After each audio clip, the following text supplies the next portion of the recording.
बिस्मिल्लाहिर्रहमानिर्रहीम अस्सलाम वालेकुम रहमतुल्लाह। आखिरकार जनरल आसिम मुनीर का सीडीएफ की तैनाती का जो नोटिफिकेशन है वो निकला है। उसके पर डीजी आईएसपीआर ने भी प्रेस कॉन्फ्रेंस करके पूरी पाकिस्तानी कौम को और इसके ऊपर पूरी पाकिस्तानी कौम को मुबारकबाद बनती है। देखिए, जहाँ तक पाकिस्तान की फ़ौज की बात है, पाकिस्तान की आर्मी की बात है, पाकिस्तान के जवानों की बात है, फ़ौज के जवानों की बात है, बहादुरों की बात है, उसमें तो पूरी पाकिस्तानी कौम इनके साथ खड़ी है, अपनी फ़ौज को सलाम पेश करती है। और ख़ास तौर पर ये जो मार्का हक था, जो इंडिया के साथ पाकिस्तान ने जंग लड़ी और इंडिया ने पाकिस्तान के ऊपर हमला किया और पाकिस्तान ने उसका बड़ा बड़ा ज़बरदस्त किस्म का जवाब दिया। ये जो मार्का हक पाकिस्तान ने जीता, पाकिस्तान ने लड़ा, उसमें जो कामयाबी हासिल की, उसमें तो पाकिस्तानी फ़ौज को ये सलूट बनता है, इसमें तो कोई शक वाली बात नहीं है। लेकिन अब जो मुबारकबादों का सिलसिला शुरू होने वाला है, नंबर वन, कहाँ कहाँ से मुबारकबाद आई है। Field marshal army chief general Asim Munir, अब उनके पास देखें ओहदे कितने हो गए हैं, ये बड़ा अहम तरीन सवाल है। किस किस ने मुबारकबाद दी और अब इसका इम्पैक्ट क्या आने वाला है, ये तीन बड़े अहम तरीन सवाल हैं इस वक्त मौजूदा सूरत हाल में जो बन चुकी है। उसमें ये तीन बहुत बड़े अहम तरीन सवाल कि अब इसके ऊपर मुबारकबाद कौन दे रहा है और अब इसका इम्पैक्ट क्या आएगा और ओहदे कौन कौन से हैं। देखिए, एक बात तो आपने बिल्कुल जहन में रखनी है कि ये नोटिफिकेशन असल में निकला नहीं है, निकलवाया गया है। ये नोटिफिकेशन आया नहीं है, इनसे बनवाया गया है। ये नोटिफिकेशन हुआ नहीं है, ये इनसे करवाया गया है। ये बिल्कुल आपने बात जहन में रखनी है, इसमें अब कोई दो राय नहीं, क्योंकि इन लोगों ने तो ये मासी बेड़ा बना लिया था। इन लोगों ने तो समझा था कि ठीक है, हम लेकर बैठ गए हैं, दबा के बैठ गए हैं, अब हम इसमें जो मर्जी करते फिरें, हम नोटिफिकेशन दें ना दें, हम इसको डिले करें, ताख़ीर करें, इसमें हम अपना नेगोशिएट करें, बातचीत करें, डायलॉग करें और इसमें हम अपने लिए एनआरओ लें, अपने लिए पावर अथॉरिटी, यानी टॉप लेवल के ऊपर पिछले तकरीबन को 10 दिनों में, 10 दिनों के अंदर अंदर जो पाकिस्तान में पावर पॉलिटिक्स देखी गई है, उसकी ये बेहतरीन क्लासिक एग्जाम्पल है। क्लासिक एग्जाम्पल, अगर आपने पावर पॉलिटिक्स देखनी है तो पिछले 10 दिन 15 दिन, जिस दिन ये रिटायरमेंट होती है, 27 से मामला शुरू होता है, 27, 28, 29 नवंबर और फिर उसके बाद ये 5 दिसंबर तक, ये जो तकरीबन कोई 8-10 दिन बनते हैं, इसके अंदर जो सियासत होती है टॉप लेवल के अंदर रावलपिंडी इस्लामाबाद में और बड़ी ही टॉप लीडरशिप में, सिविल लीडरशिप और मिलिट्री लीडरशिप, तो आखिरकार इनको डंडा आया और डंडा आने के बाद इन्होंने नोटिफिकेशन निकाला। ये बात तो तय हो गई, डंडे के बगैर ये लोग नहीं मानते। अब ये डंडा चलेगा कितना अर्सा, 5 साल के लिए। ये अब तैयारी पकड़ के रखें। अब इसमें पूरे पाकिस्तान समेत दुनिया भर से जनरल आसिम के लिए मुबारकबादों के पैगामात आ रहे हैं। सबसे पहले तो आके जो सऊदी आर्मी चीफ, उसने आके पैगाम दे दिया, उसने आके बता दिया कि आपको बड़ी मुबारकबाद, आपने जिस तरीके से जंग जीती, कामयाबी हासिल की। नंबर 2, अब आपके पास आर्मी चीफ के साथ साथ सीडीएफ का चेयरमैन, कमांडर डिफेंस फोर्सेस या चीफ ऑफ डिफेंस फोर्सेस, उसका ओहदा भी आपके पास आ रहा है।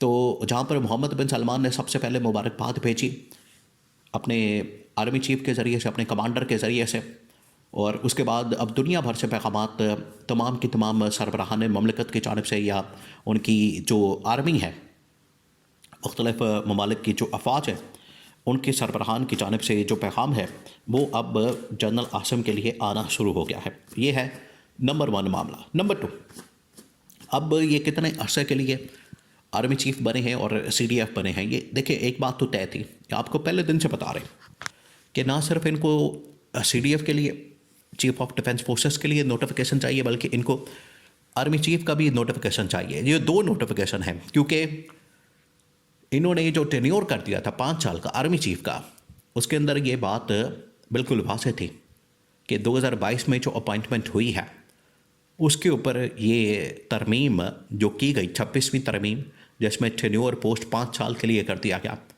वो क्योंकि 2022 पहले से गुजर चुका था, अपॉइंटमेंट हो चुकी थी, तो माजी से इतलाक़ नहीं हो सकता था कानून का, इस तरमीम का, जिसकी वजह से 2025 में जब आर्मी चीफ की मुद्दत मुलाजमत पूरी होनी थी, तब जाके नए नोटिफिकेशन के साथ ये 5 साल की बतौर आर्मी चीफ तैनाती होनी थी, उसकी हुई। नंबर 1। नंबर 2, अब ये जो सीडीएफ, जो कि इस वक्त कमांडर डिफेंस फोर्सेस या आप कह लें कि चीफ डिफेंस फोर्सेस ये जो बने हैं, ये 2 नोटिफिकेशन इस हवाले से निकाले गए और दोनों नोटिफिकेशन के आने के बाद अब बाकायदा तौर पर 5 साल के लिए 5 ईयर्स अब ये नोटिफिकेशन निकला है 4 दिसंबर को।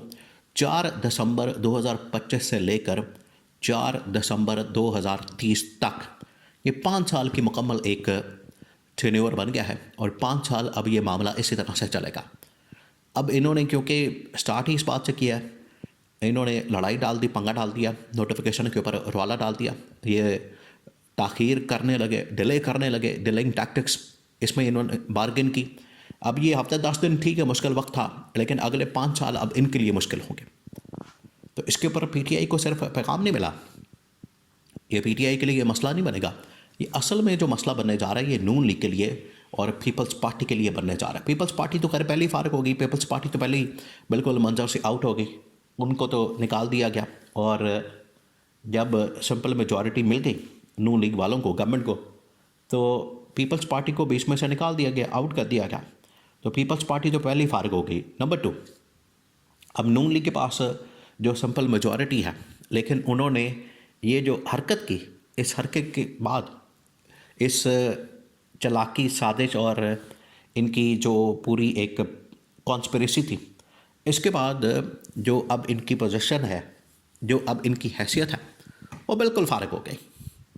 अब इन्होंने अपने आप पर, जैसे कहते हैं कि अपने पाँव पर ख़ुद कुल्हाड़ी मारना, इन्होंने वो काम किया। इन्होंने ख़ुद अपने पाँव पर कुल्हाड़ी मारी और इसका खमियाजा अब इन्हें भुगतना पड़ेगा, इसकी अब कीमत चुकानी पड़ेगी। नजम सेठी ने बता दिया था कि इनको ये जो इन्होंने काम डाला है, ये जो वारदात डाली है, अब इसकी प्राइस पे करनी पड़ेगी, कीमत चुकानी पड़ेगी और उसके लिए तैयार हो जाए। और ये 5 साल तक जिस तरह से इमरान खान पिछले 3 साल से मुकाबला कर रहा है, बड़ी बहादुरी के साथ, जुर्रत के साथ, इनके अंदर तो इतनी बहादुरी भी नहीं, जुर्रत भी नहीं, तो ये मुकाबला भी नहीं कर सकते। तो अब ये 5 साल के लिए तैयार हो जाए, अब ये कमर कस लें, बेल्टें कस लें, क्योंकि अब मामला जो है लंबा चलेगा। हफ्ते 10 दिन जो जलालत करनी थी इन लोगों ने इस्टेब्लिशमेंट की, वो तो हो गई। अब ये काम लंबा चलने वाला 5 साल के लिए, तो इसमें नून लीग भी तैयारी करके रखे, क्योंकि टॉप टू बॉटम जो सिस्टम की निज़ाम की ओवरहॉलिंग होनी है, उसके लिए अब इस्टेब्लिशमेंट ने, जनरल आसिम ने पूरा तैयारी करके रखी है, पूरा निज़ाम तैयार करके रखा है कि किस तरीके से आगे हमने सिस्टम को लेकर जाना है और मामलात को लेकर जाना है। ये पूरी तैयारी हो चुकी। तो इन्होंने ये जो डिले किया, डिलेइंग टैक्टिक्स इस्तेमाल किए, फिर उसके बाद इनको डंडा आया, इनको पैगाम दिया गया, 24 घंटों के अंदर अंदर नोटिफिकेशन हो गया। अब जाके ये 5 साल के लिए नोटिफिकेशन तैनाती हो गई, अपॉइंटमेंट हो गई है। अब ये इसके लिए तैयारी पकड़ के रखे कि इनके साथ होने क्या वाली है। जो इनके साथ होगा फिर दुनिया देखेगी। इन्होंने 10 दिनों के अंदर जिस तरीके से जलील किया, रुस्वा किया, अब ताकत ऑलरेडी, बॉल पहले कोर्ट में थी नून लीग और शरीफ ख़ानदान के, बॉल आ गई है इस्टेब्लिशमेंट की कोर्ट में, लिहाजा अब ये तैयार हो जाए।